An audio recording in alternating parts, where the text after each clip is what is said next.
What other animals are you going to bring back? And what's the plan, Beth? Well, we have announced of the mammoth and the thylacine, that's the Tasmanian tiger, and the dodo, which is my favorite. I've seen my dodo. Oh, that's cool. But we have DNA from lots of different animals, so, you never know. But is there so you've announced the woolly mammoth. That's right. And where will that be? We're going to reintroduce them into areas? That is the goal, to have animals that live in wild habitats. But this will be long... No, we won't be reintroducing dire wolves. Not predators, but you would consider... Well, not dire wolves. Oh, so you weren't joking about the cheetah?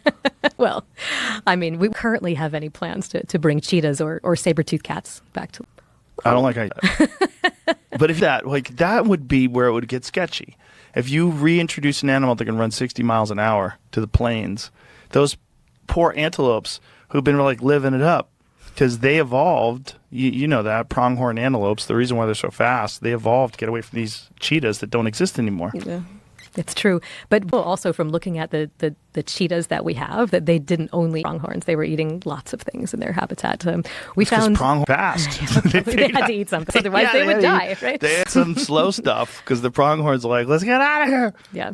I mean, every species, there will be different work that has to be done to figure out whether and where is a good idea to reintroduce them. And for each of the species that we're working with, we have councils that we've put together in the part where we would bring them back together to have conversations about where they should go, whether they should go, how many there should be, and who would be the long-term stewards for these animals. Now, I know they've talked about releasing woolly mammoths if they ever do make them in Siberia, right? Well, right now we're not focusing on Russia because issues. Obviously. Right. So probably it would be somewhere in North America. Maybe that's Trump wants Greenland. For Be a good place Greenland to put filled them. with, I mean, mammoths really need a lot of The lush, vegetation. Yeah. So I think maybe not. Yeah. That's right. But there's plenty of space in Alaska, right? Or northern Canada, or even around the plains. I mean, mammoths lived through warm periods and cold periods. Right. Obviously, they're cold adapted because they're big and furry. Alaska would be the move, right? Because it's like the size of 1/3 of the United States, and they lived there. Right. And, Right. And I'm not worried about the mammoth population getting out of control. I mean, these are animals that take 10 to 14 years to reach reproductive maturity. They have a 2-year pregnancy. It's not like there's suddenly going to be 1,000 mammoths. Right. This will be a very slow and deliberate and careful process. And like with the dire wolves, there will be a stage in between the first calf being born and understanding how they're able to thrive in whatever habitat they're in. And these are really important parts of the de-extinction process. I was away when I heard that mammoths lived up till about 4,000 years ago on an island. Wrangel Island off the coast of Siberia, but now maybe even in mainland North America based on that environmental DNA data. Isn't that crazy? That's great. Well, horses were 4,000 years, right? In that data, horses and mammoths. That was 4,000 years old too? Yeah. Wow. Right, because we're not going to find last fossils of something. Right, of course, because fossils are so difficult to make. Right. Most of the things don't leave fossils when they die. That's right. Like what percentage of the entire fossil record, bad pun, bad word to use there, but in record of animals have been fossilized? It's really hard to, right? And because the taphonomy, which means like how things are going to preserve, differs so much depending on where in the world. Like when things die in Alaska and you have this glacial silt that preserves things really quickly, we're probably finding a lot of things. But we've never found woolly rhinos in North America. So the hypothesis is they never made it across the when the sea level was lower, the Bering Strait was not a sea level. Instead, they called Beringia. It was a land bridge. Right. And animals walked across that land bridge, including people walked across the land bridge to come into North America. Which brings me to short-faced bear. Oh, I don't like how you giggled. Are you guys going to bring that thing back? I don't know. I do have its DNA.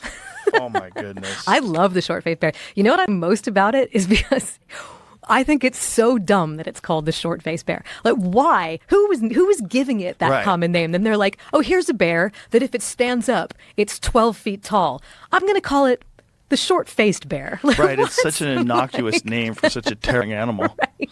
Yeah. One of my favorite photos on the internet is a photo of the short-faced bear standing up next to these scientists that are standing there, and you realize the size of it. You're like, that one. Yeah. Like, what in the hell? Have you seen the longhorned bison? This bison that 120, 150,000 years ago? I think I have. This is a great photo that's somewhere on the internet of a skull on the ground and a scientist like laying that. There it is. Yeah, that's crazy. We have DNA from him. You might bring that? Yeah, wouldn't that be cool? What about the Irish elk? Yep, we could do that one. Yeah. We have DNA from the That thing's Megaloceros. nuts. When did that thing go extinct? I think that's also the end of the Ice Age. It wasn't in North America, but Right. Yeah, super cool. That thing's nuts. Yeah. It's like a moose / elk I love it. looking thing. There were also camels in North America. There was a camel called Yeah. Camelops. That was pretty cool. Yeah, a giant beaver, like a 5-foot tall beaver, which Oh, that's right. About the giant beaver. Beavers scare me.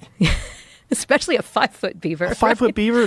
Think about what a little beaver could do with its teeth. They People chew- have found logs that have been chewed on by this thing. Like yeah, just imagine. What, did that die out in the Ice Age as Yes, well? yeah. So that's like 65% of all the megafauna in North America, right? So many big things. So we lost so many big things. Thomas Jefferson thought he had discovered a giant lion, but it was a turns out sloth. it was a sloth. Yeah, Giant sloth. It's there were named just several the different bones? species of It's giant named sloths. after him, Megalonyx jeffersoni.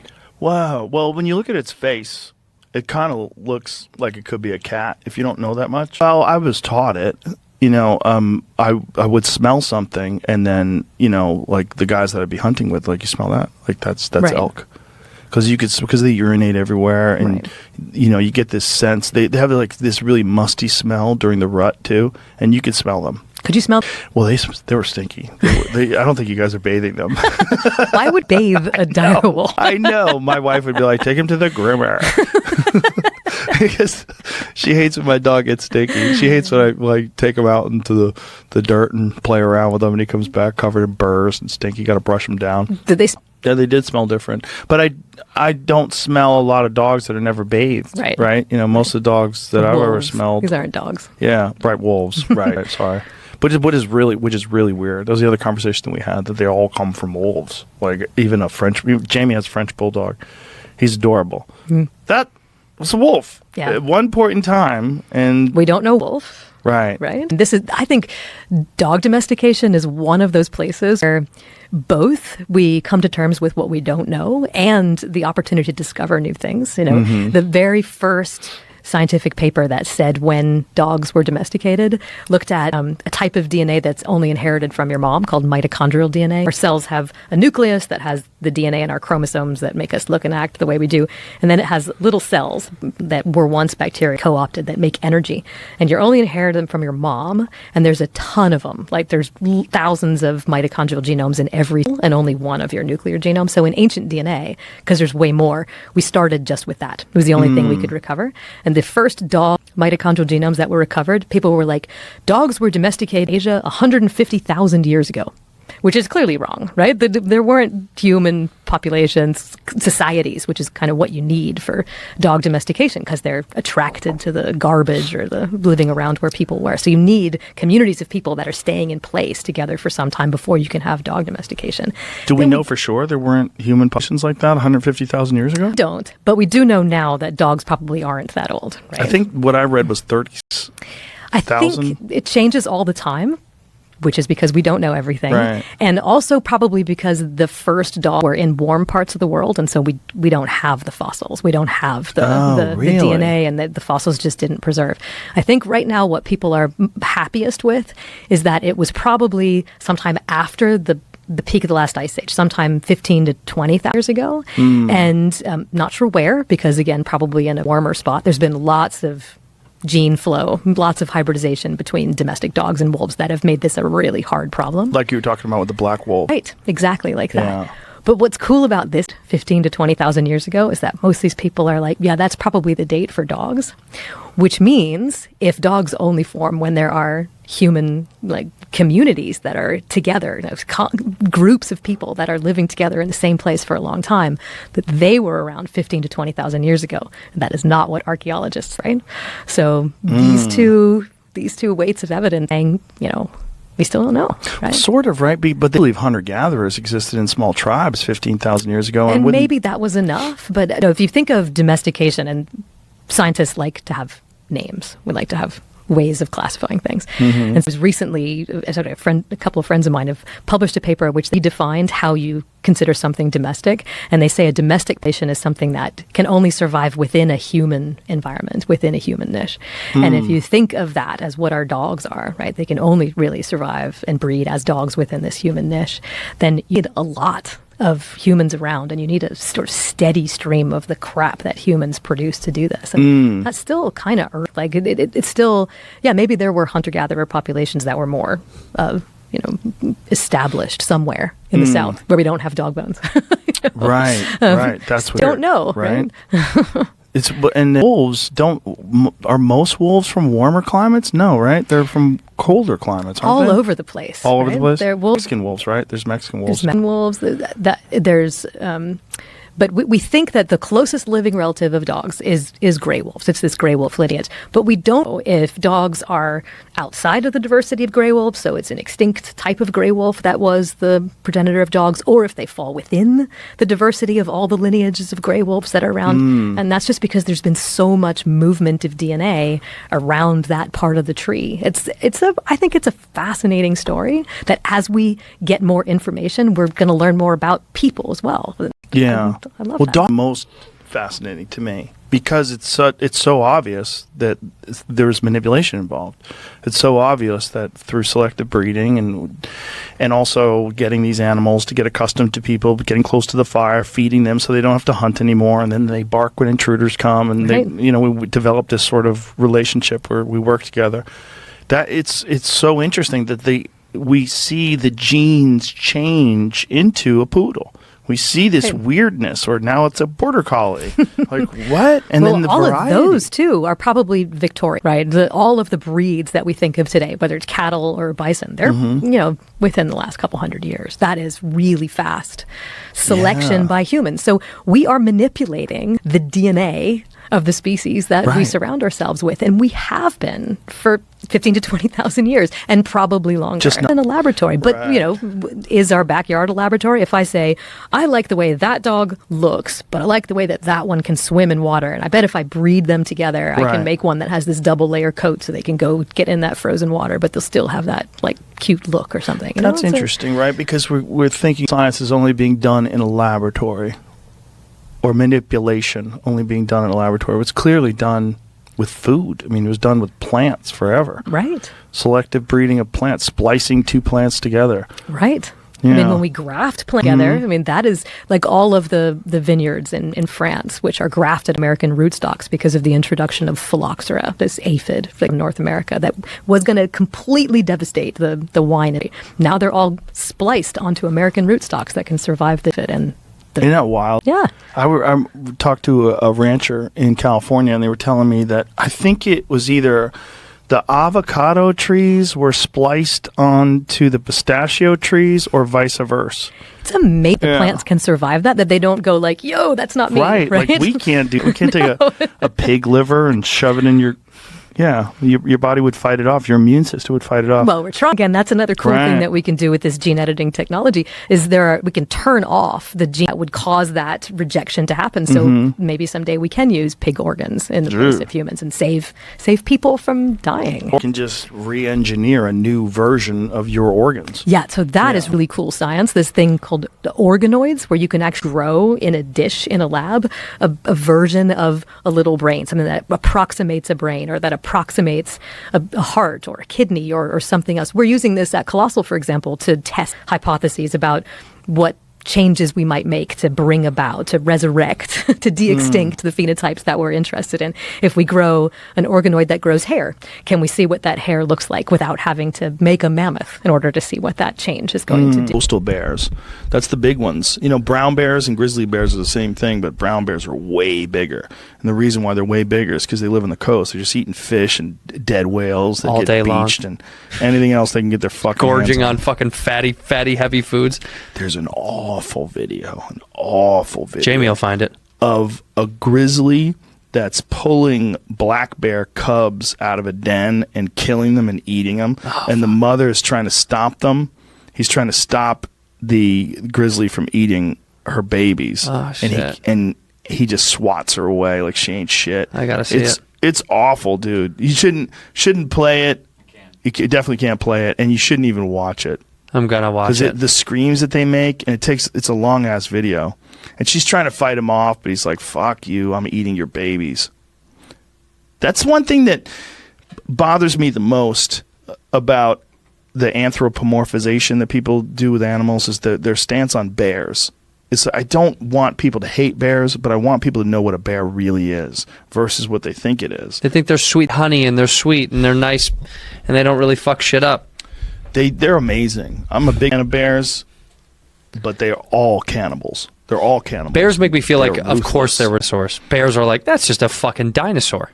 Well, it's a beast is Yeah. what it is. It's a beast in the purest sense. So any beast reminds me that we definitely had to have dinosaurs, that was just a small dinosaur. No, it's not, nothing like it. Dinosaurs far creepier. They don't have any hair. No hair. You don't have any fucking hair. But I have a little. I got Yeah, you're right. some I get it. It's stubbly. But I don't trust anything that It's doesn't hairless? have any hair on its body. It's What like other animals? What do you mean, like fish are hairless? like a snake. Everything in the water's hairless? Yeah, I don't trust those fucks. None of it? None of it. That bottlenose dolphin that brought back that Fuck phone, you don't trust that dolphin? That's a weapon from Russia. That's awesome. They want to put a bomb on that thing. Fuck It had yeah. a Russian strap on its back. That's Did the it- whole deal. It spoke Russian? It had a Russian strap on its back. It's dope. Like the whale they're talking about, Yeah. they think the Russians had trained it to get close to boats tight. so that it could hit the boat and blow it up. It's dope. You don't care. I care. Some things are cool. Seen that rendering of T-Rex with hair? Oh, I with think they- hair. I didn't know though. with hair, but I thought they think it has feathers. I don't know if those I are... think those are feathers. Look at that. It has red hair, by the way, at the front of its face. Well, that's the other thing they think that it might have been because they think they might have been scavengers. T-Rex was a ginger with freckles. Where did you find These this, Jamie? assholes. You fuck. Google that. No, I just... Gingers that are assholes. How about a dinosaur? Dinosaurs. They're all over the place, gingers that are assholes. You can't not find... Look, But they there's another think it one. might have had facial features like a vulture. They think it might have been red in the face because they really don't have any idea what the. I mean, when you see these color drawings, they just take chances. They That just, they're all made up. The University of Bozeman, not the University of Bozeman, the Natural History, Montana has a raptor that on one side of it they had feathers on it, so to try to give you like an alternate perspective of what it might have looked like. So they had this raptor, and in one side of it, it looked just like an evil bird. It's really cool because they know that's what it looked like. Whoa. They know now that a lot of dinosaurs had feathers. They've actually got fossil of dinosaurs with feathers, so they know dinosaurs were these reptile-looking things is incorrect. Some of them literally were birds. So the birds that you see today, whether it's a peacock or a chicken or something like that, they're fucking dinosaurs. Yeah, they're That's what that is. It's a dinosaur that survived. The ones that are bigger than a chicken didn't really make it, but the ones, Why did the small ones make it? they Able to hide? think that when the impact of the crater hit the world, that it was so devastating that it killed almost everything. Yeah. Killed whatever was left, whatever scrounging, scavenging little creature that was left, evolved and became us. We used to be a mole. We used to be like a shrew. 65 million years ago. That's what these people, these non-believers, this is what they think. You think it's ridiculous that you think you came from a monkey? You think I know that's where ridiculous? I came from, Joe. I know you know. Jesus. This is how crazy these liberals are. You know that it's crazy to think you came from a monkey. Well, these motherfuckers take it to another level. They're so crazy they think you came from a shrew.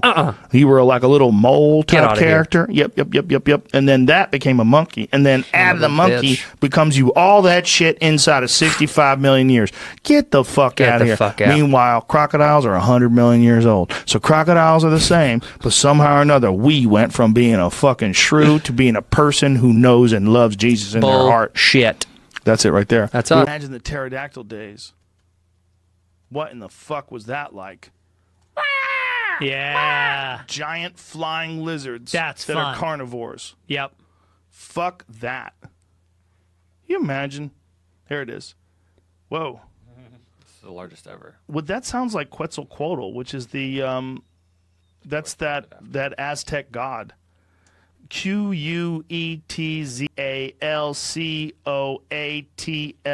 Quetzalcoatlus. Quetzalcoatlus.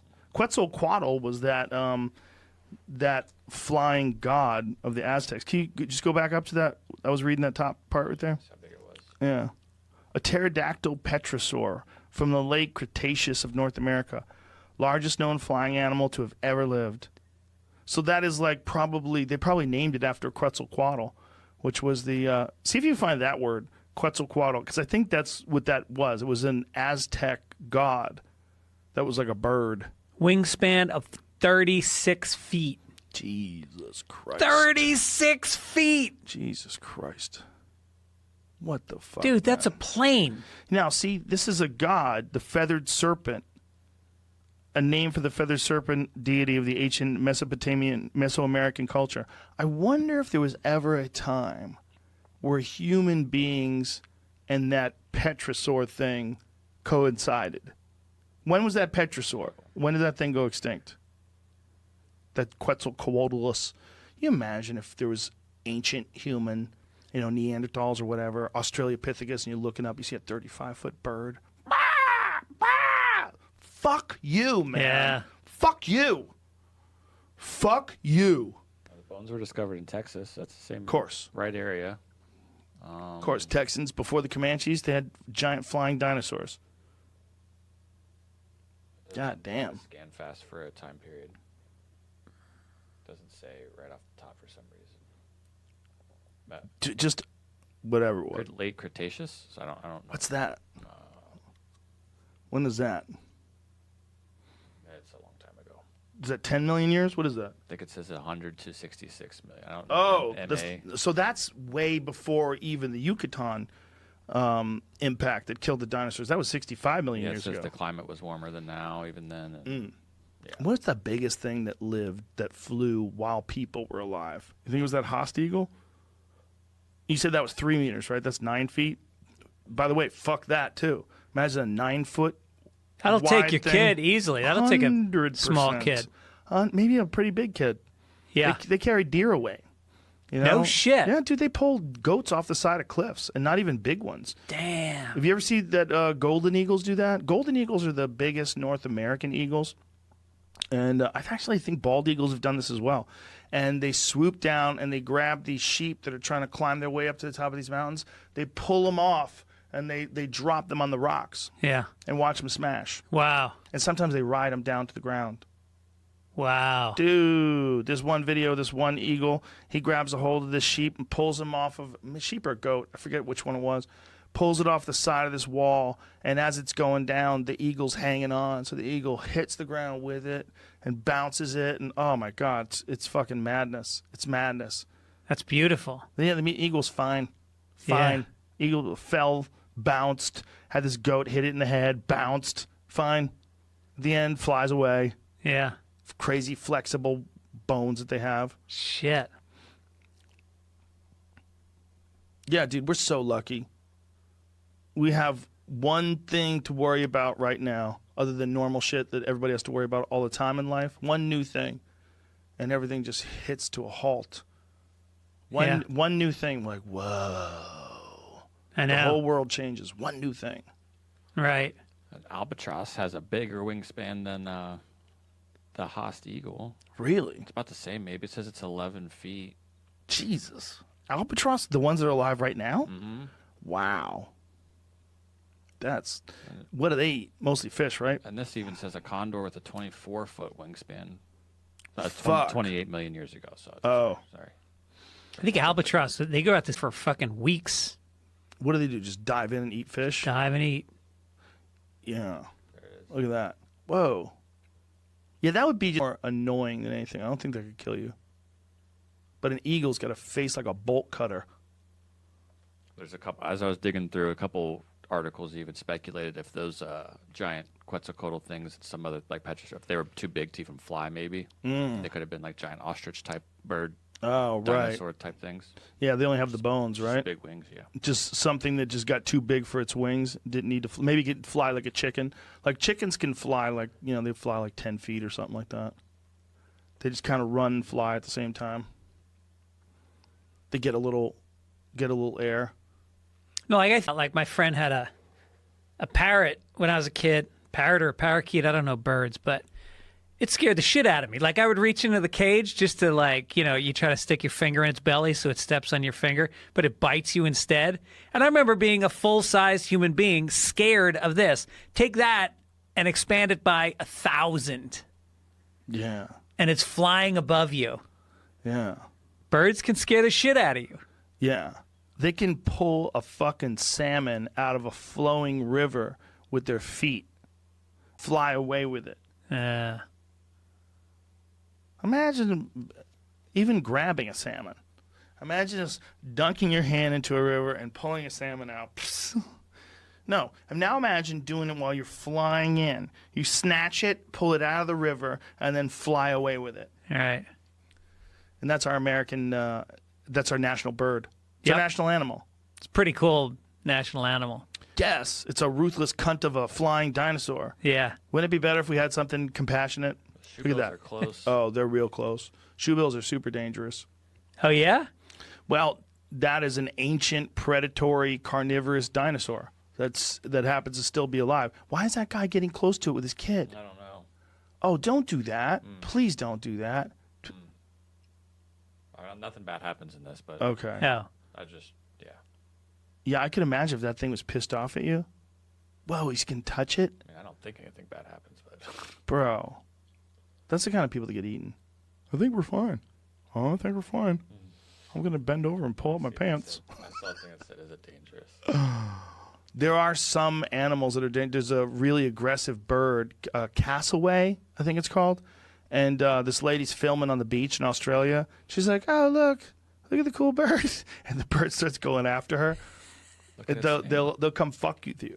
What is it? A Balanopsis rex. Shoebill stork fax. That's what it's called. Balanopsis rex. It's a rex. It's a fucking dinosaur. Look at that face. Wow. Look at the mouth. That one right there. Look at that one. Look at that image. What in the fuck is that? That's flightless, right? Yeah. But it gets to 5 feet tall, and it snatches fish and lizards and all kinds of other things. It swallows them whole.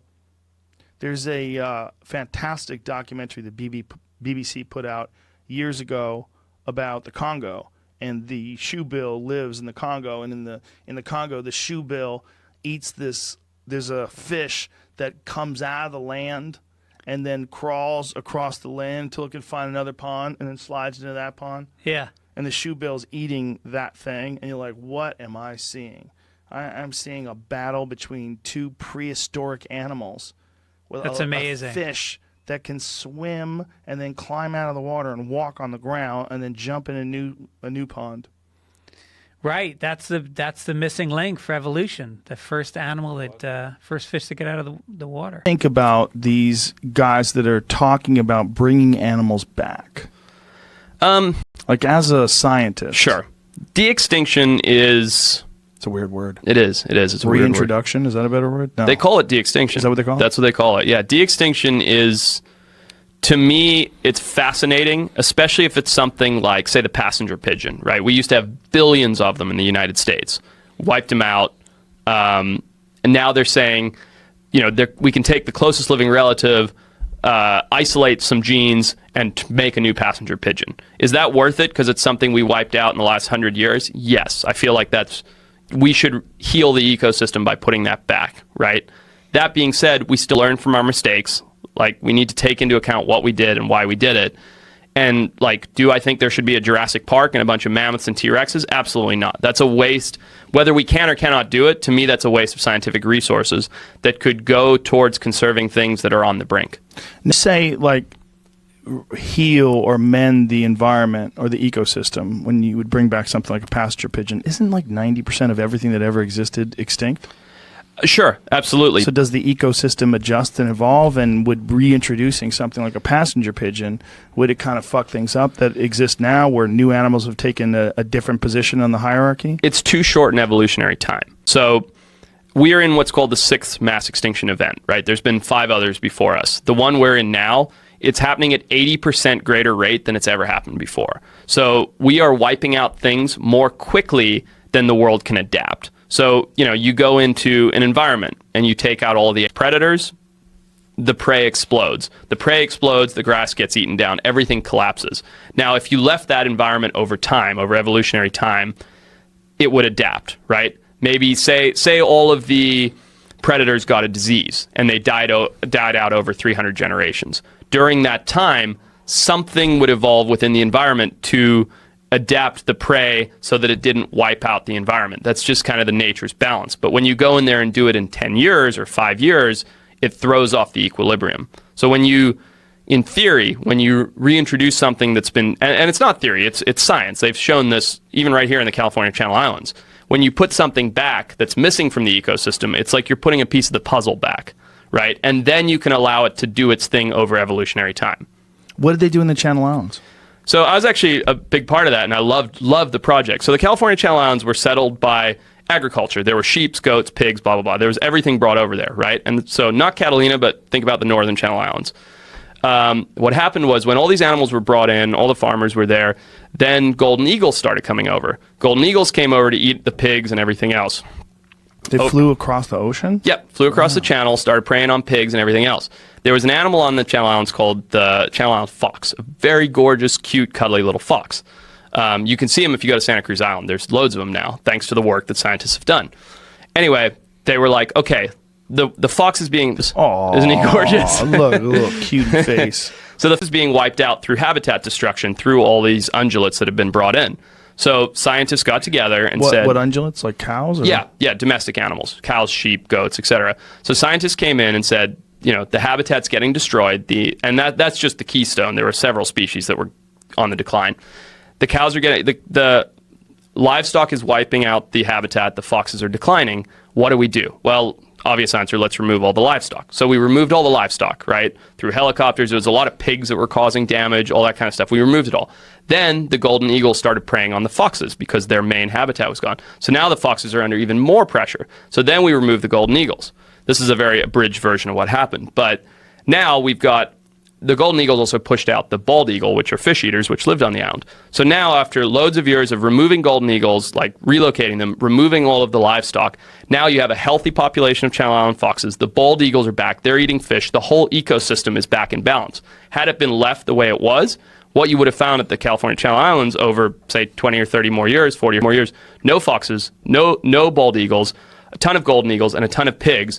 And likely over time, pigs would have exploded to the point that they Easter Islanded themselves, right? They ate up all the resources, destroyed all the habitat, population collapsed, golden eagles collapsed, nothing left on the islands. What do you mean? So you're familiar with Easter Island in South America? I know what those statues are and all that stuff, but I'm not familiar with what happened to the island. So that island was an ancient civilization that was the Mecca. It had everything off land. It had big trees, tons of food, blah, blah, blah, blah.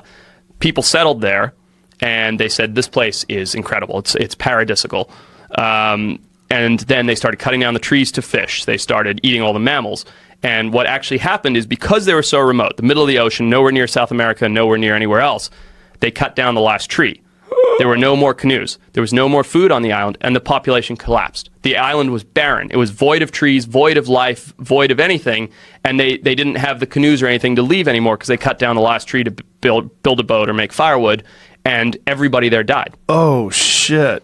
So that's what happens when you use up every last resource. God. So, wow. When did this happen? I couldn't tell you. Because I thought it was like a mystery to like what happened to the population of Easter Island. So they're pretty sure that's that's the scientifically accepted understanding. And did they get this from fossils? They get this from bones? And is that what they've sort of pieced together? Yep. They isotope samples and measure carbon dating and yada yada. I think the heads are still a pretty big mystery. Why? I think certain people believe that the heads were like calling to the gods to help save things because they were going so badly, yada yada. But I believe the heads are still a pretty big mystery. But the actual anthropology, the population, the collapse is known to be due to running out of resources. How long did it go for? Couldn't tell you. Do they have an idea of how long the population lasted? I think it's all published. Yeah, Really? I don't know off the top of my head, but it was a thriving population that flew too close to the sun, as they say. Because of Easter Island's small size, only 63 square miles, it quickly became overpopulated and its resources were rapidly depleted. When Europeans arrived on Easter Island between the late 1700s and the early 1800s, it was reported that the Moai were knocked down and the island seemed to... Did I say that right? Moai?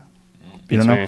Knocked down, and the island seemed to have been a recent war site. Lack of Constant supplies. warfare. Yeah. See the next one there? Constant warfare between the tribes, lack of supplies and resources, disease, invasive species, and the opening of the island to foreign slave trade eventually led to Easter Island's collapse by the 1860s. Wow. So it didn't take long. 1700s to the 1860s, that was a wrap. Wow. It was annexed by Chile. And so they've never tried to repopulate the island with trees or anything. So they just kind of leave it alone. I believe so. I know you can go there and visit it and see the heads, and I think there are some things there now, but it's barren. There are no trees. There's no, it's all been depleted. Of train hop. I'm going to hitchhike. Vice gave me like one of the first Vice shows was Thumbs Up. Gavin McInnes, Shane Smith, those guys. I've been writing and drawing. That's how I found out about. Really? Yeah, I found out about you from two places. One from Bourdain, but two from a video that I watched of you going to the Congo looking for a dinosaur. Thing I ever saw of you. I think that's like. Then I talked to Bourdain about you, and he was like, "You got to talk to this guy. You got to meet." And when I saw your show, I was like, "Look at this dude. This is crazy. He's looking for a fucking brontosaurus in the middle of the Congo." In 1994, I was living in Israel in a farm called Ramat HaKovesh, and it was a kibbutz. And to live on the kibbutz, you have to work. And I was the illegal immigrant there, so I have no money. So I'm working on the farm just to live on the farm. And at this point, I'm 18 years old. I've been hitchhiking since I was 15, and I've seen the whole world. I've hitchhiked through Europe, I've hitchhiked through the US, back and forth, and I'm bored. This is I'm like, what, you go to the Eiffel Tower, you take that same, like, this, Right. what haven't we done yet? It's all mapped out. We've been to everywhere, we've seen everything, we've done everything. I have a heart of an explorer. I want to find new things, And so I'm living on this kibbutz. Most of the other people there are from Australia and South Africa. And what I love about them is they're so racist that they don't even know they're racist. Like, I'm the only Asian guy there, and they're like, Nintendo, Sega Genesis. I'm like, I got a name. And they're like, no, your name's Nintendo. I'm like, okay. And so I'm working illegally in a casino, illegally at a wedding catering place, and then working on this farm. So I have 3 jobs. I'm making under the table, and there's a library on the farm of books that have been left behind by past travelers. And of course, there's an old, from the 70s or 80s, a National Geographic catalog.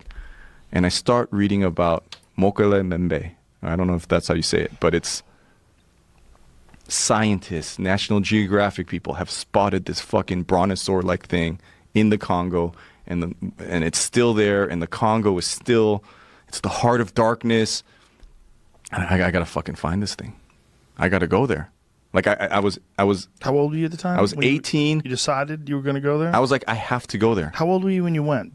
18 years old. That was no. And then Vice. I'll bring it back to how that turned into Vice. But so I get on a plane, tons of lying and manipulating to get the visa because it wasn't open to tourism. It was only open to business.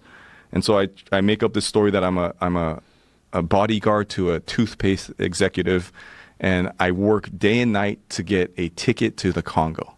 And there's no tickets. It's this airline Aeroflot. And I'm in Israel, which is close to Africa. But because it's this Russian airline, I get on this flight. It goes to Moscow, and then Malta, and then like 6 other African countries. And then it lands in Brazzaville. How long? Like 3 days, almost and like a shaky airplane, And everyone in there is the ones that got to get out. Right? So when they're coming back, they're bringing chickens and goats and all kinds of shit on the plane, and It smells like shit. And I don't know. This is pre-internet, right? I don't have any information on the Congo except for I heard that there's a dinosaur there. What year? 94. 94, 95. I lost track of time, but it was right after high school, so 18, So 19. you don't have a cell phone either, then. No cell phone, nothing. And the second I get off the plane, it smells horrible. Because they're just burning trash everywhere, and it's hot, and it's oppressive. And I go, what the fuck am I doing here? Like, why am I here? And everyone there asks me, what are you doing here? They don't speak English. They speak French. I didn't know that. They're in the middle of a civil war. I think the 2 factions were called the Ninjas and the Cobras. Like little kids shooting at night. Every 3rd bullet is like a tracer bullet. So it looks like fireworks. I go, what is that? And they're like, oh, they're just shooting into the air. First breakout of Ebola, malaria, and people go, why did you do that? It's not normal behavior. And I go, the LA riots happened in 1992. I watched normal civilization, normal civilized manners. You know, this is how people are. You go to a store. I saw that crumble overnight. In one night, it went from, fuck you, everything, let's burn down, let's rob, pillage, steal, everything. I go, oh, it could happen that fast? And once again, that same kind of, oh, I think I'm accepted in this country. I think people like me, for me. And it's like, no, we don't want you. Get the fuck, go back to where you come from. So I think, you know, and I could go on and on about all the traumas I've experienced in my life, but I hurt people. I was in a lot of pain. I was like, I didn't like Korean people. I didn't like myself. I'd experienced a lot of abuse from black people. And I just wanted to, I didn't know anything. There was no internet. I felt like an alien. I'm like, I don't belong anywhere. So I would go, everyone goes, don't go to Bosnia. Don't go to the Congo. Don't go to the Gaza Strip. And I'm going to go every fucking place. My life has been very reactionary, right? My life has been like, you don't tell me what to do. Mm-hmm. You don't tell me how to podcast. I'm going to stick a butt plug in my, right. I'm going to do what, so I'm in the Congo and it's a full-blown war. There's people being, and everyone's like, who are you? Oh my God. Who is this blonde Asian here? Like I had my hair dyed then too. And so I could go and tell a million stories about the Congo, but some point. Why you were looking for this brontosaurus real, or you just wanted to go to the Congo as well?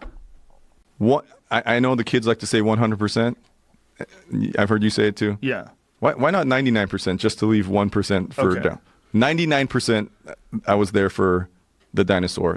Like I was so young and dumb and stupid and ignorant where I truly thought I was going to find it. Like I didn't know enough about everything made sense to me. Because anyone listening to this right now, we're talking about a story from 20 years ago, right? Right. I was a stupid kid. I believed in Santa Claus very late. I was a bedwetter. I'm fucked up. So when I finally did get to the jungle, I got out of Brazzaville. I got to this jungle area called Hueso. Then I believed, because the spiders are this big and the frogs are this big. And how big are the frogs? Just everything looks insane. The snakes, they got snakes out here this big. Like, it was like, okay, now I believe. Like every year, scientists were finding a new species of something that they thought was gone, and I'm like, okay, and then I meet the pygmies. Whoa. And that was, fuck, I don't know what version of the story I should tell because it gets so dark. I met a German guy named, fuck, I shouldn't say his name. I met a German guy there who was the same age as me, and this is in the city, and then he could tell that I was lost. I didn't know who this guy was. He was being groomed to be like the next big politician in Frankfurt or something. Right. And so I didn't get this until later, but he was here as his like sex vacation to fuck as many he liked black women. So he was going to fuck as many, curb your language, Dave, to have as many intimate relations with women as possible. Is that better? No. The other way I'm trying to be better for myself. That's what I'm trying to do. The other way was better. It's what it was. It's not a bad thing. That's what he was. So I figure out. So he sees me as another young guy. It's not bad. Explain things accurately, You could use other words though. Yeah, but that's what it is, right? What it is, but I can turn people off when I use that language. I want people like you. No, they want Dave, no swear, Dave. I came here for G-rated Dave, and I want my money back. I'm not trying to be 13 Dave. That's what I was signing up for. Occasionally, the word shit. PG-13, they have like rules, right? You can like 2 shits. 90%. Okay, so I'm with You thought there was a real dinosaur in there, and when you got there and you saw the big frogs and the big snakes, I'm you're like, maybe it is. Yeah, maybe it is. And what happens is we go to the last spotting of it, right? And then I meet. Is there any evidence at all? Like everyone I talk to, oh yeah, we've seen it. Like there's no like, no, that's crazy. Every fucking person I meet is like, oh yeah, it's in the last. So is it one of those things where realistically there's not a whole lot of people looking for it anyway? No, there are scientists that go out there, and in the meantime, I've never seen anyone murdered before until I got here, right? I've been through the LA riots. I've seen things broken and burned down and guns pointed, but I've never seen anyone hung. I've never seen anyone stoned to death, and it's absolute chaos. I'm seeing people murdered. I'm scared for my life. I got attacked one time. So I go, I need to find it. Now I have to find this dinosaur. And I also know that there's a chance that I might never go home again. So I write a letter to my parents. They don't know where I am. They think I'm in Israel on this farm. Like, I didn't tell anybody. So I wrote my parents this long letter of, I love you guys. I'm about to embark on a journey to find a dinosaur in the jungle. And I sent it at the airport before I got on the plane to the jungle. I have no money. I have only one change of clothes. I have fucking blonde hair. And I go into the jungle, and we get lost immediately. I'm a fucking city boy. What the hell do I know about the jungle? What do I know about the jungle? Do you have any direction? No, I just knew what, you know what? So when I crazy. landed in the jungle, there was a guy that I think I want to say his name is Chris, that was a Peace Corps guy. And he was there to help build welds in this Bantu village. And he said, the place what you guys are looking for, he's like, you're not going to find a dime. You know, he was like the reasonable one. Mm-hmm. And I go, how do I know if you don't try? You know, I still believed. I still wanted to believe. I was willing to risk my life for it. So I haven't fucking told this story in so long. So we get to the jungle and we start walking. There's a minor trail and then it disappears. It's just gone. And I'm like, we're fucking lost in the jungle. We're lost in the jungle. So I'm with this guy that what we told people, he was here to fuck as many women as possible. But we went with the story of he is the toothpaste executive and I'm his bodyguard. That's a fake bullshit story. Right. As we're lost in the jungle, he starts to think that story is real. Hey, go fetch me a pineapple. I go, dude, I'm not your, he's like, you're not a real executive, bro. Like, I'm not going to get, and he starts like telling me like, I'm like, hey, you know, that was a fake story, right? Like, he's like, and there's no one around. So we get lost for days and he starts to really be like humiliating towards me and right on my nerves. And we had rations. We went in with some crackers and some like tuna in a can thing. And I go, hey man, we're fucking lost. I don't know how to survive. We need to ration this food out. I come, he ate it all. He ate it all. Whoa. And now, like, have you ever been in that kind of situation where you're like, I'm going to die here? Like, I'm never going to, like, hope is gone. Like, I'm in a thick Congolese jungle. Like, I don't know how to get out, and we've been lost for days. Like, I don't know how to survive. I don't fucking know how to, like, this is it, you know? That's insane. And on top of it, I have this fucking German asshole who's, like, talking down to me, making fun of me, and eating my fucking rations. Like, I would pump all the fucking water and put the water purification tablets and be like, thanks. And I'm like, dude, what the fuck, man? Like, I did all that work so we could share it. And so he was, and so, man, and you've been in a jungle like that before? No. Dude, so we set tent, we have one tent, and so we're in close quarters with each other. At night, the moon is like this fucking big. Like, it's humongous. And you hear the entire jungle come alive. Like fucking monkeys and like things are bumping into the tent at night, like huge insects and like, and I'm like, I'm gonna die here. I'm gonna die here. So the few times in my life where I've been in this kind of hopeless situation, the only thing that's gonna get me out of it is if I can control my mind. Because I'm like falling into despair. And in the daytime, I'm doing stand-up to the trees.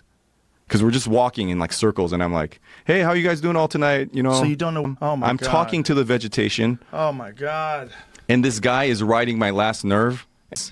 And so I could safely say I lost my mind. And so we're down to our last food, and he did it again. And I said, what the fuck did I tell you? We got to make this last. I'm starving. You ate the rations that were supposed to, that was it. And he's like, whatever. And he has a more like dissociated, like checked out, like we'll get out of here somehow. And part of, I don't know, his coping thing was to like talk down to me or whatever. And so that night, and we're lost at this point a week and a half maybe. And you know, I'm fucking 90 pounds. I've lost all this weight. I'm gonna kill this guy. I'm gonna murder him. I'm gonna fucking murder him because I don't like people talking shit to me like that. I don't like. I've been a punching bag for this guy for weeks now, and I'm just gonna fucking kill him. And if I have to eat him to survive, I guess I'll do that.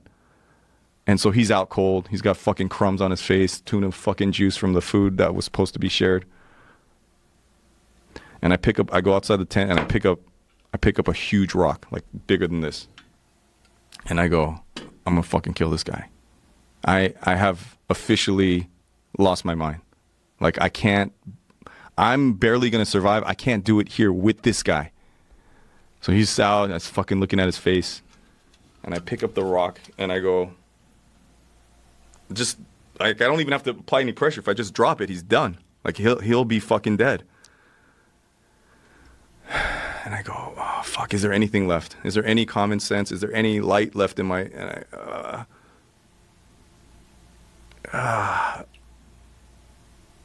I gotta fucking kill this guy. He has to go. He has to die. He has to die. He has to fucking die. And then I didn't do it. I'm not a murderer. I can't. In the mind, I'll do it. I'll do what. Murder Dave, come to the front. No one's ever gonna know. His family doesn't know he's there. Your family, nobody knows who you are. This guy Chris, the Peace Corps guy, he's not gonna fucking say anything. You can kill him right now. He has a ton of cash that he hasn't been sharing with you. You can get out of here. You can fucking get some of your pride and your ego back. This fucking guy's treating you like a fucking like a Chinese waiter or something. Do it. No one will ever know. No one will ever fucking find out. You're probably gonna die too. You want to die like fucking catering to this guy? Just do it. And I'm sitting. No, I don't want to. I'm not a murderer, and I didn't kill him. I woke up the next day and I'm just looking at him like, motherfucker, you don't even know. You don't even know what almost happened last night. We're walking around. Hey, what's that? There's a fucking pygmy up one of those 200, 100-foot trees. He's just sitting there chilling. And I go, what is that? Is that a person? Waves at us. 200 of you. Huge tree. Like just, I don't know. That's so high. It's so high. Oh my God. It was so high. How did you? He was like it was or? shaking a little. From the place he was to get in front of us was seconds. He's like, hi. It's like this short. What's jungle? I mean, when you're in there, do you even see sunlight through it, or is it just? No, it's so dense. I mean, like, yeah, there's some cracks, but it's just this was also in the life. National Geographic why that the dinosaur would be here is because cameras can't see it because it's such a dense, thick forest, and there's things in there that are like moving, and you know. Dude, your description's terrifying. It's trying to sleep in the tent. Oh God, dude, I'm freaking out over here. So the guy comes up. He's this short. He's like tiny. He's like, "You guys want some honey?" I'm like, what? Oh my God. And this is where my skill as an artist has gotten me out of so many situations, right? Because if you're in jail and you have any kind of skills, singing, dancing, telling jokes, drawing, you're a celebrity. So this guy doesn't speak English. We don't speak whatever language he speaks. So I start drawing stuff like food, like, you know, in the dirt, and he's like, "Oh yeah, I got you." And he goes and he brings us some meat that's all charred, and I'm like, I don't know what that is, you know. Right. And I took one bite and it tastes horrible, and I'm like, I'm gonna starve to death, but I can't eat that. Wow. And so it was like a movie. He's like, come on. And we're walking, and it's us like stumbling, machete trying to. He's just like we get around a corner, entire village of pygmies. They've never fucking seen an Asian person before. I'm C-3PO and they're the Ewoks from blonde. They're coming. They're touching my face. They're like, yeah, look like he's like, I don't know what the fuck they're saying. They're like, the kid keeps doing this thing like, I go, what are you saying? There was one older guy in the village that I guess spoke a tiny bit of French. So the German guy can translate. He's like, they're saying you come from the stars. You're coming from the stars. And I'm like, oh my God. That's heavy. So I'm like, we're saved. They bring us some honey. They bring us some fruit. And I'm like, oh God. I'm like just devouring it. They're laughing at us. And, it's like the National Geographic. Like the women's tits are like down to their ankles. And this fucking guy. He's an alien. I told you. 1995. I was 19 years old. Yeah, 19 years old. Yeah, and they put that they put their clothes on for the picture. They were all naked when I got in there. Wow. So, look at my Tivas. That's amazing. That picture's amazing.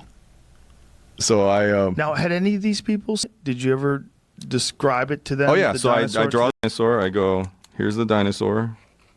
And what were they saying? They go, oh yeah. There's never like no. It's always like, okay, there's the dinosaur. And they go, let's go. And they go, it's through wetlands like this. There's going to be leeches. Like there's a disease called bilharzia, where there's like snails under like still moving waters, and the second a mammal steps in the water, little fucking parasites shoot off the snail like heat-seeking missiles, and they go in your dick hole, and then you piss and shit blood till you die. And I'm like, okay, I'm done. Like I tap out. Jeez. Like, so they're explaining like all the trek and the way to go find this dinosaur, and I'm like, I went up until the leeches. And then when I came out with the leeches, I go, all right, I like this is it, I go, can you help us get out of the jungle? And they're like, it took less than a day. That's how close we were to like. Really? Yeah, we were probably fucking walking in circles. So we get out in less than a day. I get back home. I'm 19 years old. I start writing for Vice. I start drawing pictures for them. I do comics. I'm writing. And I was writing for a magazine called Giant Robot.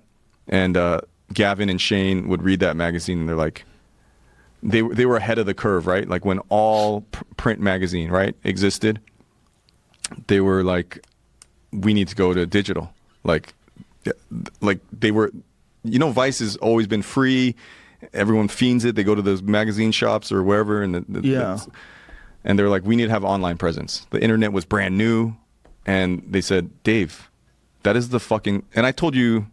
Not the PG-13, but that story gets very darker than what I said.